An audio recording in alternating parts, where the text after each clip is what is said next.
அனைவருக்கும் வணக்கம். PGTRB exam ரிலேட்டடாக ஒரு இம்பார்ட்டன்ட் ப்ராப்ளம் பார்க்க போகிறோம். இந்த ப்ராப்ளம் டிஎன் செட்டுக்கு யூஸ்ஃபுல்லாக இருக்கும். ப்ராப்ளம் நடந்து பார்த்தலாம். The number of units of Z mod 7 Z is option A 5, option B 3, option C 6, option D 4. So இது வந்து உங்களுக்கு ஒரு ஃபீல்டு ஆக்சுவலாக. இந்த ஃபீல்டோடைய நம்பர் ஆஃப் யூனிட்ஸ் எலமெண்ட் நடந்து கேட்குறாங்க. எப்படி சார் இது ஃபீல்டுன்றீங்க? ஒரு ரிசல்ட் இருக்குது பாருங்களேன். Solution for any prime P ZP is field. இது நமக்கு தெரியும் இல்லைங்களா?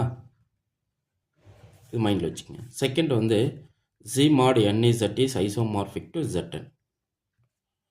Okay, Z mod NZ is isomorphic to Zn. இது குரூப் ஆஃப் இன்டிஜர் மாடலோ எண்ணுக்கு இது வந்து ஒரு குரூப் இருக்கும். ஸோ இது வந்து பிஆர் இருந்தால் ஃபீல்டாக மாறிடும். ஓகே, இது வந்து ஒரு ஃபைனைட் சைக்கிளிக் குரூப். அப்புறம் அப்லியன் குரூப். ஸோ இது எல்லாமே நீங்கள் தெரிஞ்சு வச்சுக்கணும். ஸோ ஜெட்டன்றது உங்களுக்கு என்னென்னா இன்டிஜர் மாடலோ என் அப்படின்றது ஒரு செட்டு. அது வந்து குரூப்பாக ஃபார்ம் பண்ணும் மாடலோ ஆப்ரேஷனில். இது வந்து ஒரு ஃபைனைட் சைக்கிளிக் குரூப்பாக இருக்கும், ஆஸ் வெல் அஸ் அபிலியனாக இருக்கும். சப்போஸ் இந்த எண்ணை வந்து ப்ரைமாக இருந்தால் இது ஃபீல்ட் ஆகும். அதே போல் இது இன்டெக்ரல் டொமைன். எப்போது every finite integral domain is a field. அப்போது ZP வந்து ஒரு இன்டெக்ரல் டொமைன். ஸோ ஃபீல்டாக இருக்குது, இன்டெக்ரல் டொமைனாக இருக்குது. இது எல்லாமே வந்து உங்களுக்கு ஹிண்ட்டு மாதிரி நோட் பண்ணி வச்சுக்கோங்க. ஒரு ப்ராப்ளம் போகிறோன்னா நிறைய விஷயங்கள் சொல்லுவேன், அது எல்லாமே கீ பாயிண்ட்டாக போட்டு வச்சுக்கோங்க. Okay fine. இது ரெண்டுத்தையும் யூஸ் பண்ணி யூனிட்ஸ் எவ்வளோன்றதை கண்டுபிடிக்க போகிறோம். அதே போல் தேர்ட் ரிசல்ட் பாருங்கள். The number of units of Zn is pi of n. இது வந்து ஆய்லர் ஃபீ ஃபங்க்ஷன் சொல்லுவாங்க. ஓகே, ஃபோர்த் வந்து P sub prime then pi of P is P minus 1. ஓகேங்களா? ஸோ இதான் இந்த 4 ரிசல்ட் நம்ம யூஸ் பண்ண போகிறோம். நல்லா தெரிஞ்சுக்கணும். For any prime P ZP is a field, அது ஒன்று தெரியும். Z mod NZ isomorphic to Zn, இது வந்து ஒரு finite cyclic group. Number of units of Zn வந்து pi of n இருக்கும். when P is a prime இருந்தால் ஆய்லர் ஃபீ ஃபங்க்ஷன் படி pi of P யோட டெஃபினிஷன் என்ன? P minus 1. ஓகே, இப்போ கிவன் குரூப் என்ன? G வந்து Z mod 7Z கொடுத்துருக்காங்க, which is isomorphic to Z7 ஆகிடும். இதுபடி இந்த ரிசல்ட் 2 படி. அப்போது இது வந்து உங்களுக்கு ஃபீல்டு. G வந்து எக்ஸாக்டாக Z7 ஆகிடுது. இது ஒரு finite cyclic as well as field. இதில் நம்பர் ஆஃப் யூனிட்ஸ் கேட்குறாங்க. யூனிட்ஸ் கவுண்ட் வேணும், எவ்வளோ இருக்கும் அப்படின்றத கண்டுபிடிக்கணும். கரெக்டுங்களா? நம்பர் ஆஃப் யூனிட்ஸ் Zn ஃபார்ம்னா பை ஆஃப் n. இப்போ என்னன்றது எங்கேனாது 7.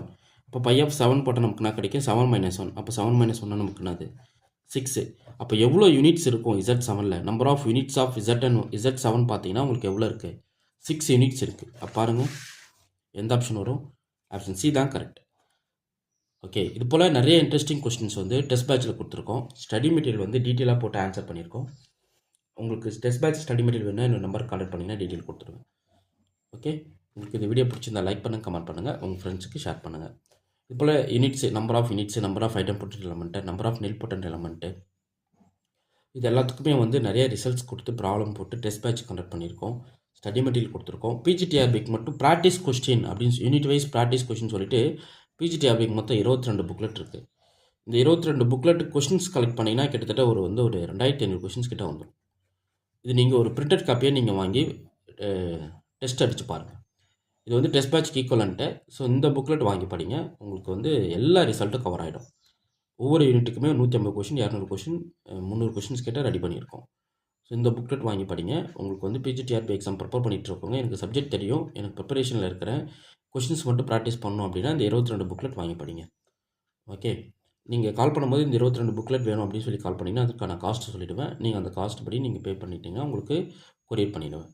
ஓகே, உங்களுக்கு இந்த 22 புக்லெட்டே உங்களுடைய பலன் என்ன தெரியுமா? அந்த யூனிட்டை எந்த அளவுக்கு நீங்கள் நாலேஜ் ஏர்ன் பண்ணியிருக்கீங்க அப்படின்றது உங்களுக்கு தெரியும். ரியல் எடுத்துக்கிட்டிங்கன்னா ரியலில் இந்த 22 புக்லெட்டில் ரியலில் வந்து ஒரு புக்லெட். ஸோ இந்த ஒரு புக்லெட்டில் இருக்கிற கொஷின்ஸ் மொத்தத்தையும் சால்வ் பண்ணிட்டீங்க அப்படின்னா மொத்த ரியலை நீங்கள் படித்ததுக்கு சமம்.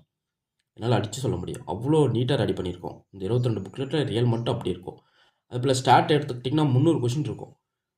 ஒன்ஸ் அந்த ஸ்டார்ட்டை படிச்சிட்டிங்கன்னா ஒரு மெட்டீரியல் படிச்சுக்க ஈக்குவல். ஸோ அந்த 22 புக்லெட் வாங்கி படிங்க, உங்களுக்கு பெரிய சப்போர்ட்டாக இருக்கும். Okay, thank you.